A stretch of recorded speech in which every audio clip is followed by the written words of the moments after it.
Do you have new clients knocking on your door and you're not sure when you can take them on? If you tend to do project-based work, meaning that there's a defined start and end date, it should be easy for you to know when you can fit new clients in. So I'm going to show you on today's ClickUp tip how to set your ClickUp up, how to structure it so that you can very quickly and with ease come in and know exactly when you can take new clients on. And we're going to start today with the structure.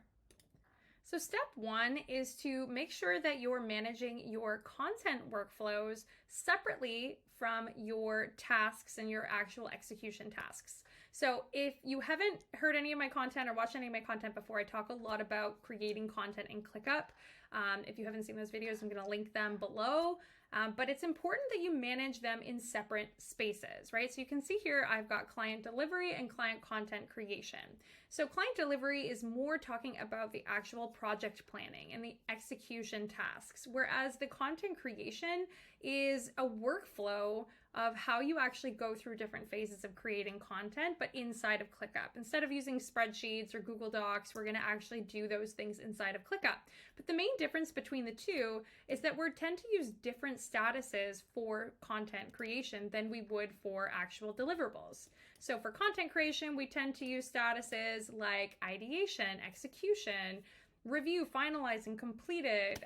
I've also used, say, ideation, execution, client review, ready to schedule, scheduled. This is something, how I've got it here is a little higher level so that it can apply to social content, SEO blogs, podcasts, so that it can be consistent across all of our social content, or across all of our content rather.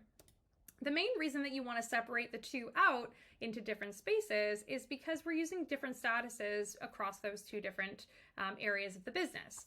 And when we come to our space level, at our client delivery level, for example, we want to have all of our statuses be consistent so that we have the ability to kind of play with these views and leverage these views based on status. If we start introducing a bunch of different statuses, it's going to be really messy and not really make a lot of sense. And so it's beneficial to kind of separate the two out completely. So point two, or step two, is to actually create our folders and our lists in a way that will allow us to learn more about how we work and how long things are actually taking us so that our estimations can become more accurate, right? So ultimately what we're trying to do is create an incredibly accurate timeline so that we know exactly when we can take on more work. And as I showed you in the beginning, this is what it's going to look like when everything's inputted, so we can see very clearly when we've got availability and when we do not. And the important part of that and how we make that more accurate is by actually tracking our time inside of ClickUp. And in order to do that in a way that's going to help us make decisions, more informed decisions about how long things are taking us, is to separate out our lists by phases of a project or by types of work. So in this particular client A example, I have an SEO technical implementation project, right? So I've got it separated into 3 phases. These are just examples. So please know that you can create this in any way that makes sense for how you do your projects, right? So I've got SEO onboarding, strategy, and delivery. We're also doing retainer services for this client for managing podcasts, social content, and SEO blogs. So when our teams come and they track time to these different lists, we can very easily see in a dashboard how long those phases are each taking, so that when we come to our next client, we know with a lot more accuracy what our estimations should look like and how long things are actually taking. So here's an example of what that looks like when you create a dashboard that leverages this information, right? So I can see very clearly that the team has already started working on the onboarding and the strategy. I can see what the time estimations are, but I can also see what the actual time tracked is, right? So when it comes time to create proposals for new clients and create and update our task templates for these certain projects, we can use the time tracked to tweak our timelines and tweak our estimations so that we can make things more accurate and more accurately plan our timelines out for new clients and more work. And this all starts with how we set up our lists. So take from that what you will. It's important to obviously set things up in a way that makes sense for you, but I just want to show you what the implications are to how you set up your lists, and what some of the benefits are to setting them up in this phased approach. Okay, so the next part of this is within our section, our list, or our phase of a project, we are going to use tasks as milestones, right? So this discovery completed is our milestone. And within that are our subtasks, which are the actual deliverables. So you'll notice that the milestone is not assigned to anyone because it's technically not a task, right? It's a non-deliverable. And we have estimations included for each of the subtasks, and they all ladder up to our time estimate, as does our time tracked. And keep in mind that too, this is only for premium or like paid memberships. ClickUp does not allow you to do roll-up time calculations, so keep that in mind. If you're playing around with this on your own ClickUp, you won't be able to do that if you do not have a paid membership to ClickUp.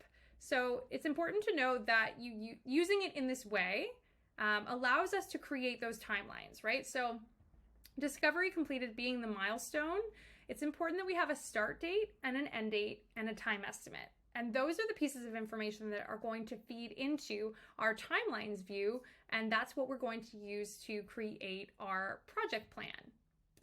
So for each phase of our project, we're going to make sure that we have all of the important milestones in place, and they're going to have a start date, an end date, and a time estimate assigned to them. And all of that information is going to be laddering up to our client folder level, so we can look at timelines for across a client. But what's even more important in this particular scenario is at the client delivery level, right? So in this scenario, we want to be able to come and look at our timelines to say, okay, I've got this new client. We want to get them in for an SEO technical implementation.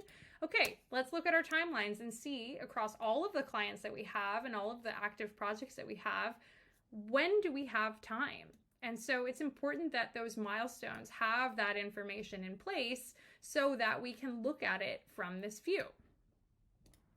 So the last piece to this puzzle, and that would be point 4, is if we tend to use certain, say, subcontractors or team members for certain projects, right? So let's say we have a technical SEO team, and they're the only ones who work on technical SEO projects. When we're looking at our timelines view, we may not want to be able to see all of the services that we're doing for this client at that view, right? We want to really get clear on what bandwidth we have within the SEO space, within our SEO team. So you can do that by applying a tag. And the tag is what we're going to use at the timelines view to filter out all of the other deliverables. So as you can see here, this timelines view is called SEO timelines. And that's because I've created this filter where tag is SEO, right? So it's important that when we create our SEO technical implementation task templates, right, which ultimately you should be doing because that will make your life so much easier, is to apply an SEO tag to that template so that when it's duplicated for all new clients, then that's included and it'll automatically feed into our SEO timelines view. And so that makes sure that, like, if we take off the filter, there's a bunch of other things in there, right? There's our podcast, our social content calendar, all the other things that we're doing for across all of our clients are being included in here. So if we only want to look at our SEO, we want to include our tag filter. And we can create views for every team or every project, whatever makes sense for how your business works and what timelines you ultimately need to be looking at in order to decide when you can take on new clients. Now, the other caveat to that is obviously team capacity. So this is another view that you can play with at the client delivery level. And what it does is it'll look at each teammate or teammate that's assigned to tasks, and it will actually give you an estimation, or not an estimation, it's based on the time estimates that you input into the tasks, how many hours they have assigned to them each day.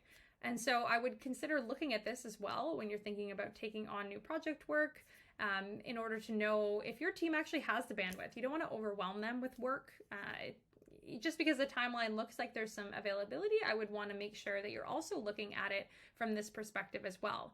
And you can choose to only include the assignees that are part of that particular team. Say again, we're doing technical SEO implementations, then maybe I only want to include my technical SEO team members, and I can make this team capacity view called SEO team capacity. So that's just another view that I would encourage you to kind of like toggle between these two when making your decisions about when you can actually take on new client work. Okay, that's it. That's all for this week's tip. Please let me know if you have any questions, or please, if there's any particular scenarios that you're having issues with and you would love a ClickUp solution, drop me in the comments. I would love to help. I love the challenge. And that's it for this week. Until next week.